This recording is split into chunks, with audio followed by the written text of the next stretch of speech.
Welcome back to the dark side of the library. I'm your host, Carrie, and I'm here with my spooky co host, Katie. Hello. Today we are chatting about all of the young adult books that are dark, coming out in January 2024. These are books we are excited to check out, but we have not gotten any advance copies. We haven't read any of them, so we're just bringing them to your attention in case you find them intriguing and tempting like we do. In our show notes and down below on our YouTube, you can find clickable Amazon affiliate links to go shop from. We get a small commission if you purchase. Katie, start us off with your first interesting dark young adult book of 2024. It is The Book of Denial. This comes out January 30th. This is by Ricardo Chavez Castaneda, and there is an illustrator, Alejandro Magallanes. I think I said that incorrectly. I apologize. So it's a combination of illustrations and writing. It's 148 pages. It is for grade level 10 through 12. So we have stories that are so terrible that we tremble to hear even a whisper of them. Even more terrible, some of them are true. This is one such story, a story of our deepest inhumanity, one that confronts the history of violence against children, and through its young narrator attempts to find a way out.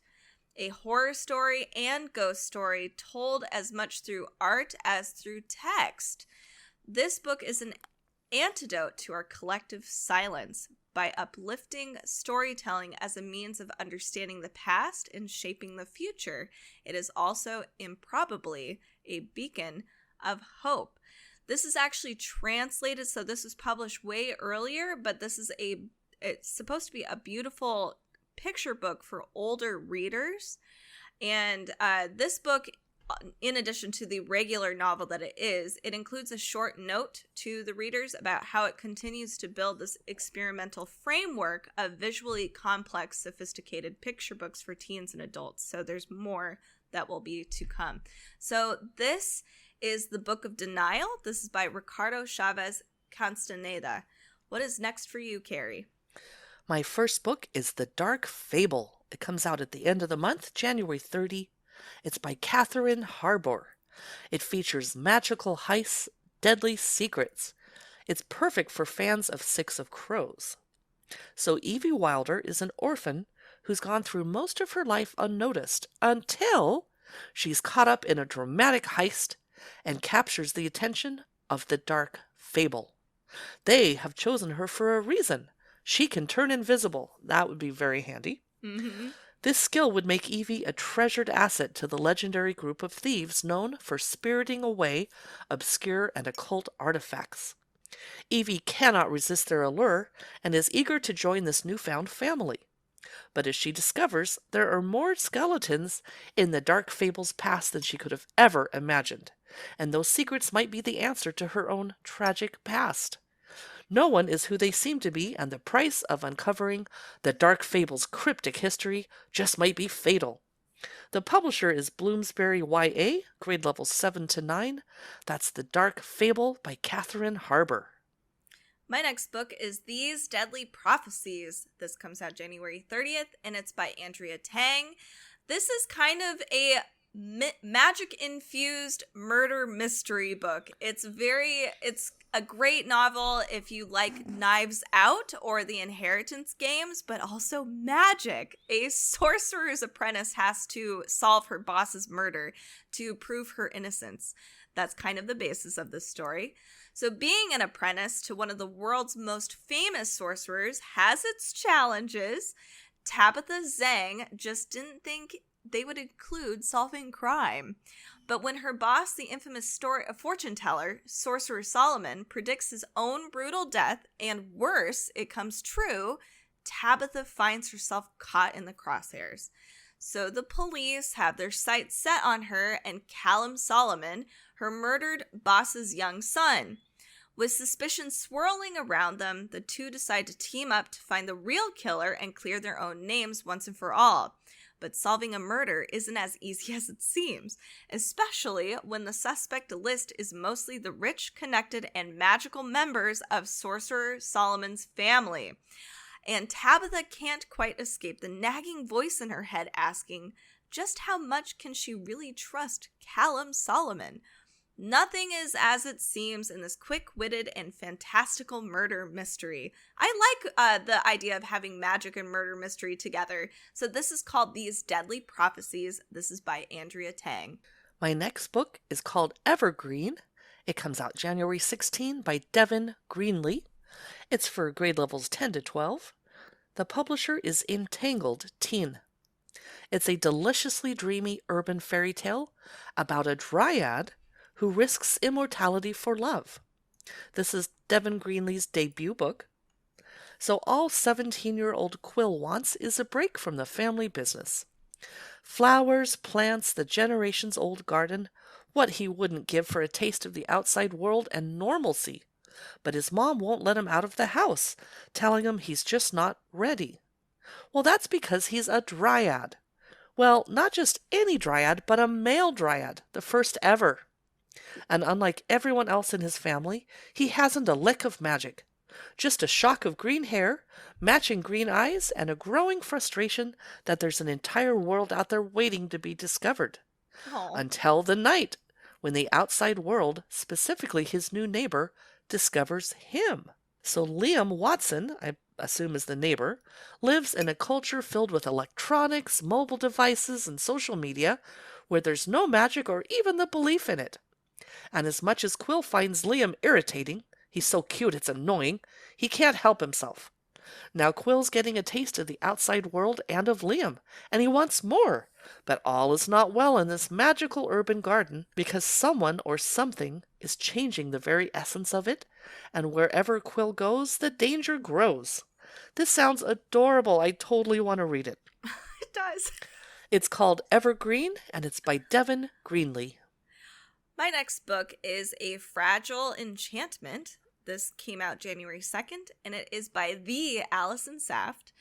This is definitely more romance-esque than dark, but I think it's got some gothic undertones. Our main character, Neve, it's Irish. I had to look it up. I was like, oh no, it's an Irish name. Anyway, so Neve has never let herself long for more. The magic in her blood that lets her stitch emotions and memories into fabric is the same magic that will eventually kill her. Uh-oh. Yeah. It's cool that she can stitch memories and emotions into fabric, though. Wow. Determined to spend the little time she has left guaranteeing a better life for her family, Neve jumps at the chance to design the wardrobe for a royal wedding in the neighboring kingdom of Avaland. But Avaland is far from the fairy tale that she had imagined.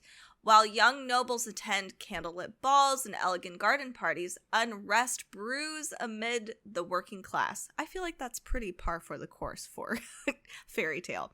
The groom himself, Kit, is prickly, abrasive, and begrudgingly being dragged to the altar as a political pawn. But when Neve and Kit grow closer, an unlikely friendship blossoms into something more. Until an anonymous gossip columnist starts buzzing about their chemistry, promising to leave them alone only if Neve helps to uncover the royal family's secrets. Oh, geez. Yes. The rot at the heart of Avaland runs deep, but exposing it could risk a future she never let herself dream of and a love she never thought possible. So it's a Regency England-inspired fantasy world, and it has obviously lots of romance, intrigue. It's supposed to be a love story, but there's some dark undertones here. This is A Fragile Enchantment. This is by Allison Saft. My next book is called Ghost Roast. It comes out January 2. It's by Shawneé Gibbs and Shawnelle Gibbs, and the illustrator is Emily Cannon. Ghost Roast delivers a paranormal adventure full of first crushes, lost histories, and the impossible task of fitting in when your dad is a professional ghost hunter. It's a standalone YA graphic novel. So for as long as she can remember, Chelsea Grant has tried everything she can think of to distance herself from the disastrous damage her father does to her social life.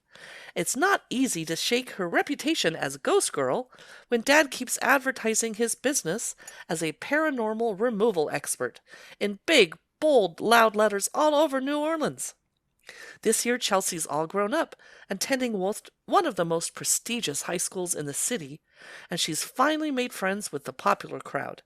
Things are looking up until a night on the town backfires spectacularly, landing her in hot water at home.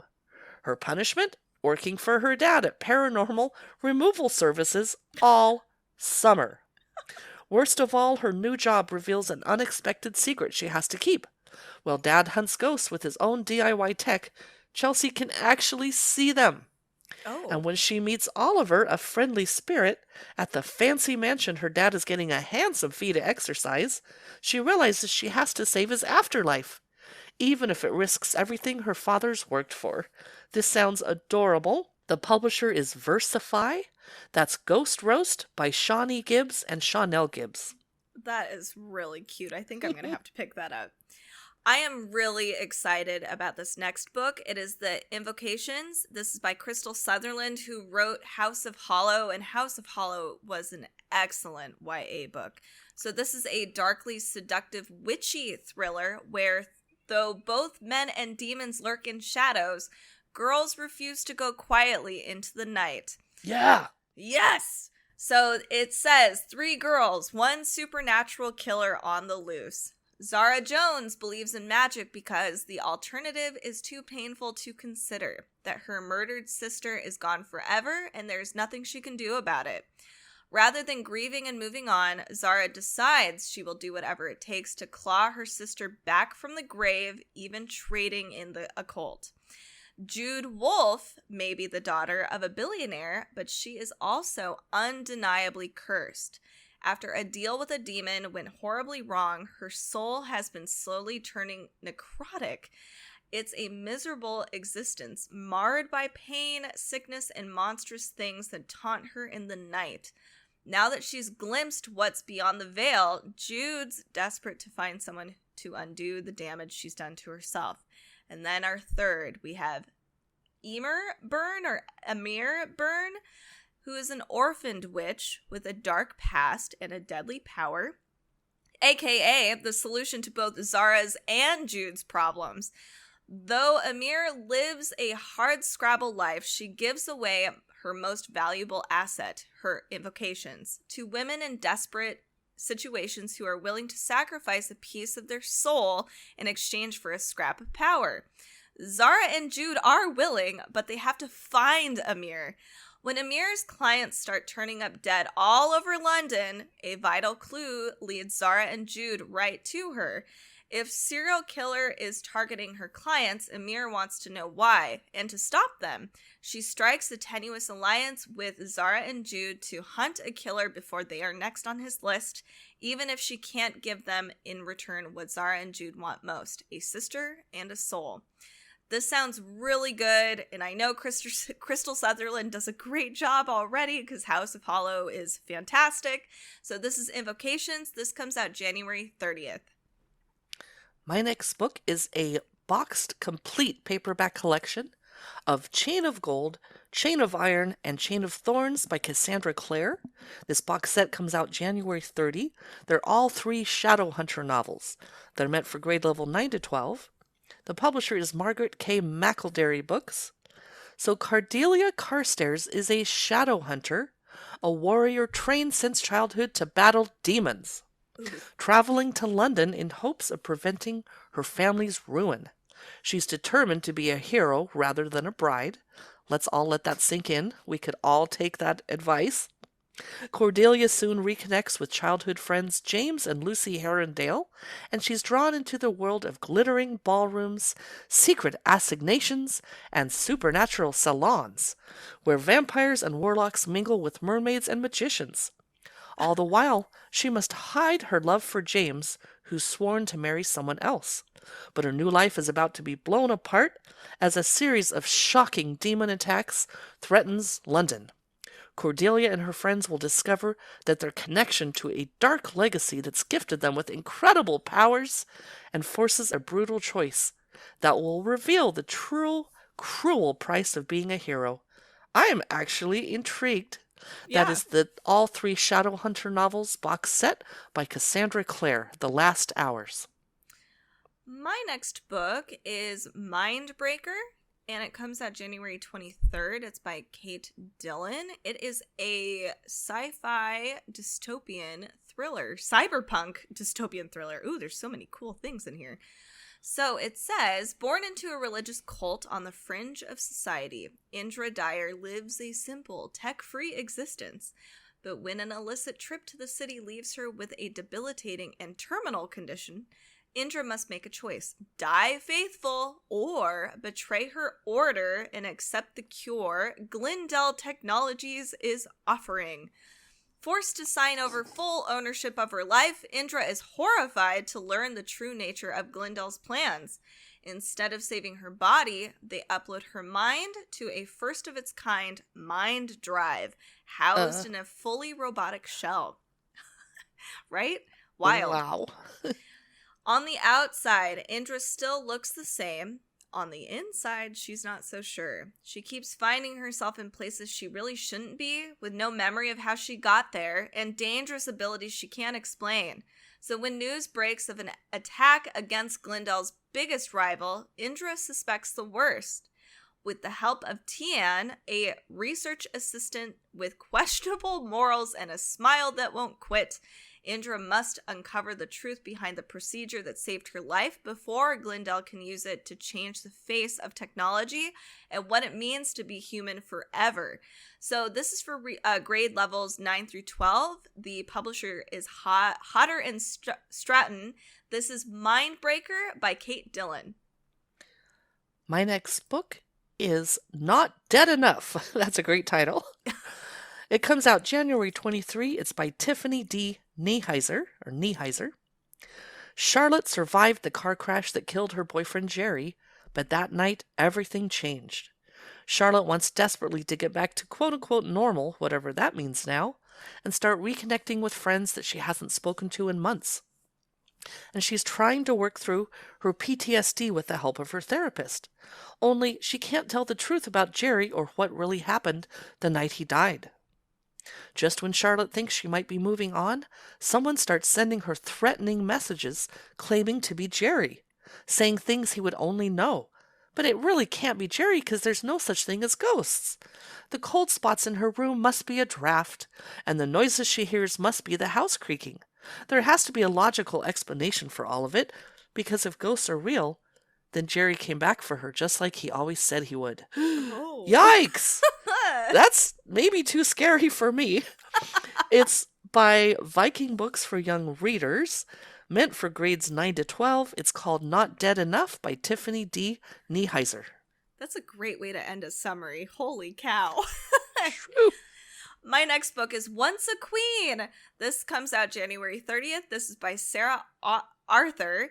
When 14-year-old American Eva Joyce unexpectedly finds herself spending the summer at the mysterious manor house of the English grandmother she's never met, she soon discovers that her family, the manor staff, and even the house itself are hiding secrets.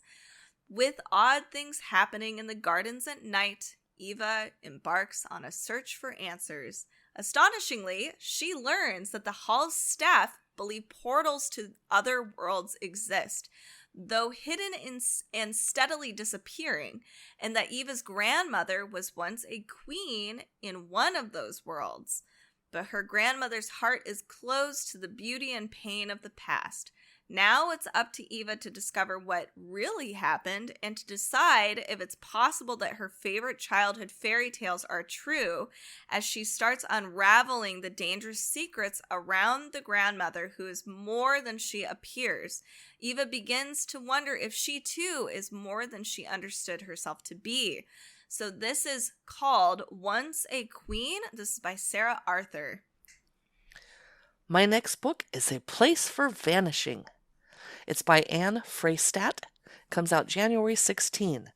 A teen girl and her family return to her mother's childhood home, only to discover that the house's strange beauty might disguise a sinister past. Ah! Mm. It's a contemporary Gothic horror book. The publisher is Delacourt Press. The house was supposed to be a fresh start. That's what Libby's mom said. And after Libby's recent bipolar 3 diagnosis and the tragedy that preceded it, Libby knows that she and her family need to find a new normal. But Libby's new home turns out to be anything but normal. Scores of bugs haunt its winding halls. Oh boy. Towering stained glass windows feature strange insectile designs. And my favorite part, the garden is teeming with impossibly blue roses. Ooh. And then there are the rumors. The locals, including the mysterious boy next door, hello, tell stories about disappearances tied to the house, stretching back over a century to its first owners.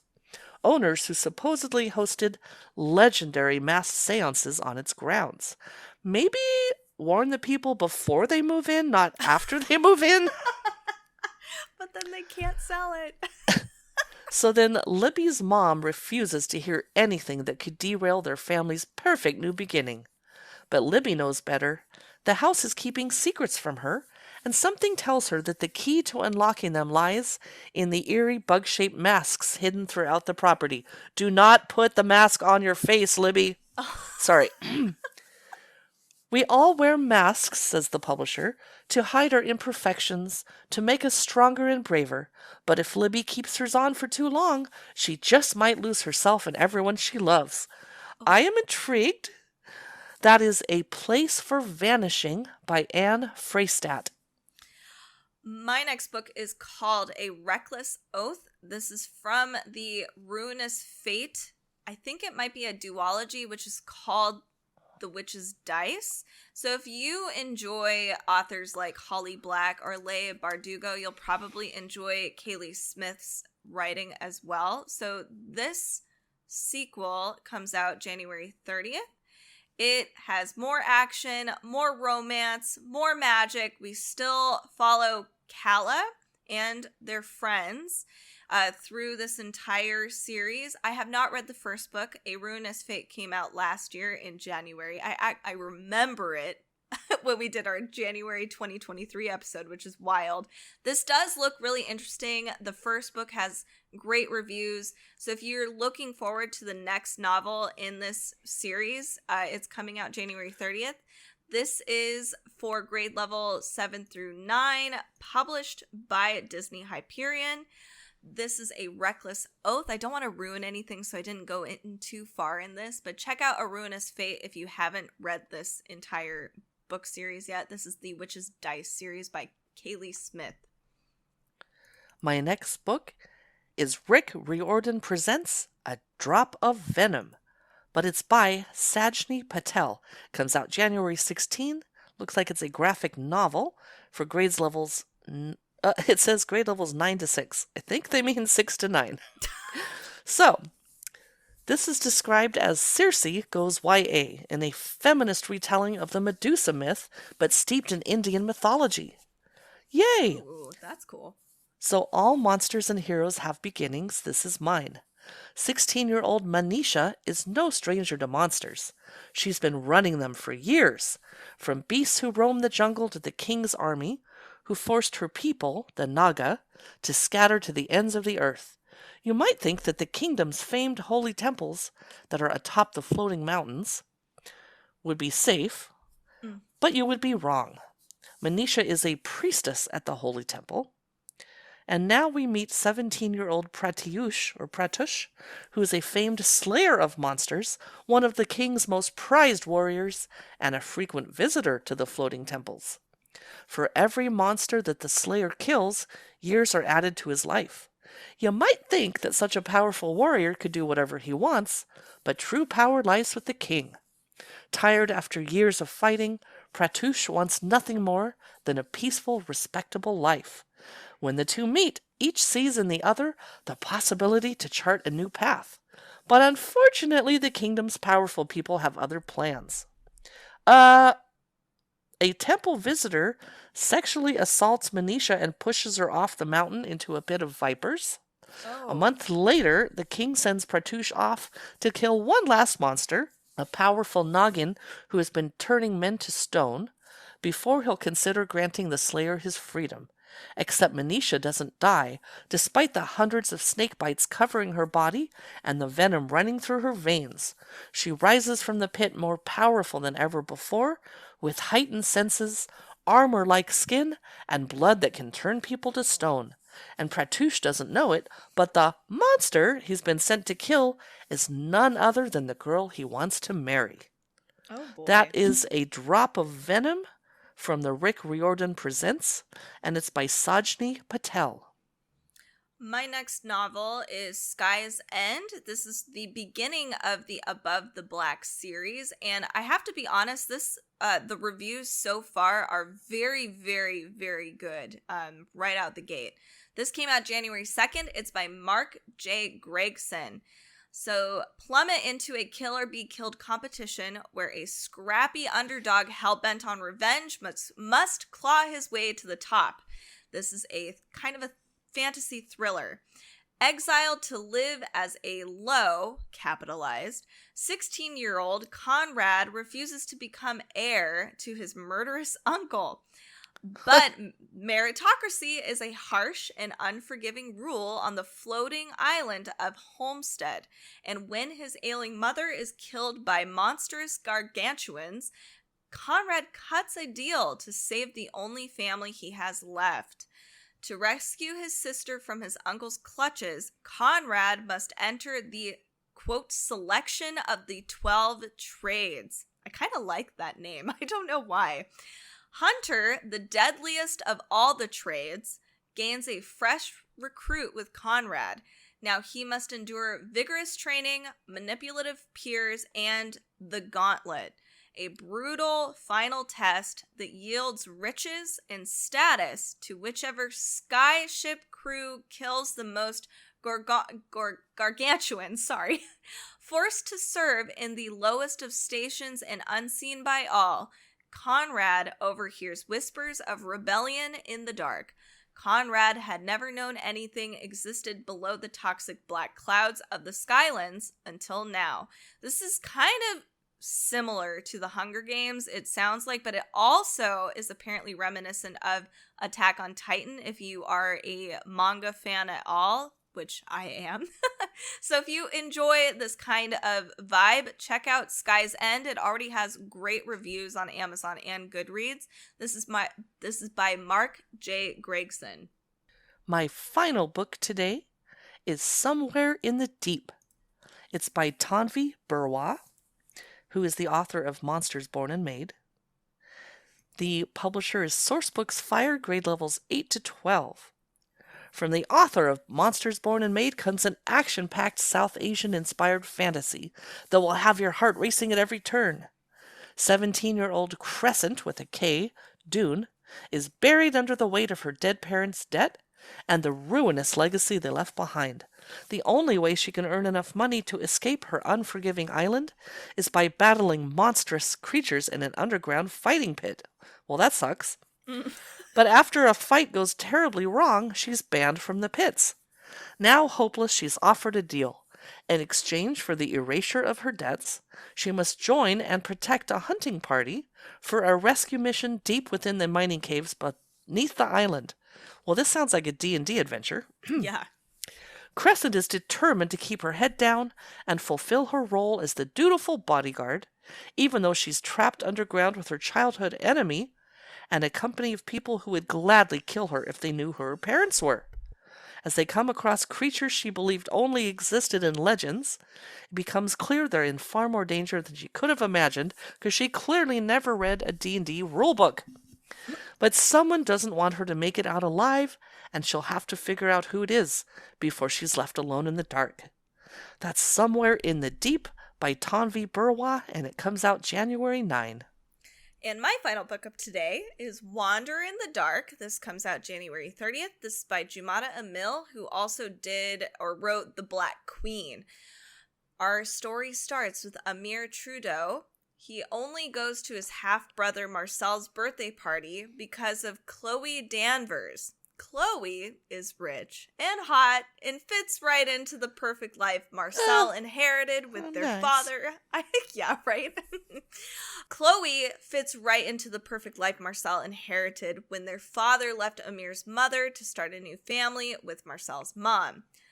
But, oh my gosh, Chloe is hot enough for Amir to forget that for one night. Oh goodness. Does she want to hook up, or is she trying to meddle in the estranged brothers' messy family drama?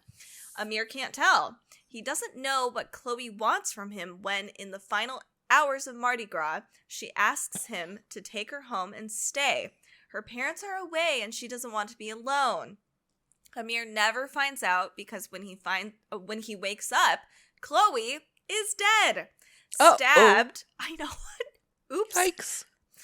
So she was stabbed while he was passed out on the couch, and in no time, Amir becomes the only suspect.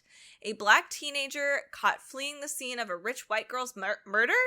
All of New Orleans agrees. The case is open and shut. Amir is innocent. He has a lawyer, but unless someone can figure out who really killed Chloe, things don't look good for him. His number one ally? Marcel. Their relationship is messy, but Marcel knows that Amir isn't a murderer, and maybe proving his innocence will repair the rift between them. To find Chloe's killer, Amir and Marcel need to dig into her secrets, and what they find is darker than either could have guessed. So, this is called Wander in the Dark if you're looking for a murder mystery thriller. This is by Jumada Amil. And that finishes up our list of YA books that are coming out in January of 2024. Stay tuned for more podcast episodes coming out on Wednesdays and Fridays. We have nonfiction, adult fiction, kids books, and much more. Stay tuned for some of our social posts as well on Instagram, YouTube, and of course our live streams on Amazon, which you can find at amazon.com/live/darksideofthelibrary. We would love it if you would rate and review our podcast if you enjoyed listening to us. We want to hear about it. Thank you so much for listening. We will see you in the next podcast.